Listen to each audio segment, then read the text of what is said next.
আরে সেটাই ভিডিও করছি আমি এখন, মুখে বলা যাবে না।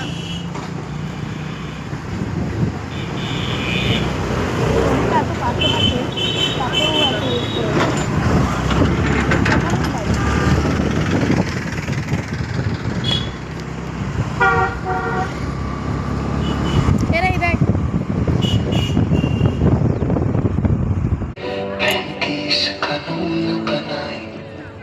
याद रखो याद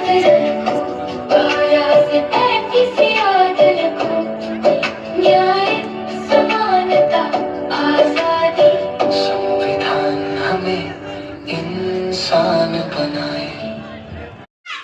এইমাত্র এলাম মেয়েদেরকে পোলো গ্রাউন্ড মাঠ থেকে নিয়ে, এখনও খাবার খাইনি। কটা বাজে জানো? 3:19। খাবার খাবো। ডাল ভাত পোস্ত করে গেছিলাম। আর যেহেতু আজকে বার আছে, কালকে সরস্বতী পূজা, তো সরস্বতী পূজার প্রিপারেশান দেখো কি করেছে। স্কুল থেকে এসে জামা খোলেনি এখনও অবধি, শাড়িটা তো খুলে দিচ্ছি। শাড়িটা খুলেছে আর এই দেখো মুখে লাগিয়ে ভূত হয়েছে। কালকের প্রিপারেশান চলছে, কালকে কি ড্রেস পরবে সেটাই ভেবে পাচ্ছে না। কিন্তু আমি বলেছি যে একটা ইউনিক ড্রেস পরবি কালকে। সবাই শাড়ি পরে, কিন্তু তুই আলাদা কিছু পরবি। আমাকে মা জোকার ড্রেস পরাবে, হুলালালা হুলালালা হুলালা, একদমই না। মা আমাকে বলছে কি পরতে, গোপী ড্রেস। কিছুদিন আগে যেন নবদ্বীপ থেকে কিনলো গোপী ড্রেস, তো আমি বললাম ওটা পর, সবাই তো শাড়ি পরে, তুই গোপী ড্রেস পর।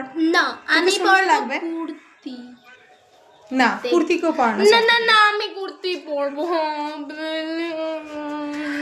দেখো কি করছে, দেখো এরকম ভূতনি মতন আছে, ভূতনি মতন ভালো লাগছে। কিন্তু আমার খিদা পেয়ে গেছে, চপ এটা খাবো। সুকা হয়ে গেছে মনে হয়। আর একজন দেখো শুয়ে গেছে। এত ওখানে ওর মানে ওর কী করতে হচ্ছে, ইয়োগা না, ওকে ইয়োগা করতে হচ্ছে। আর আমার বড় মেয়েকে একটা ব্যাটিং আর বোলিংয়ের মধ্যে কিছু একটা দেখাতে হচ্ছে, মানে থিম আছে 26শে জানুয়ারির প্রোগ্রামের।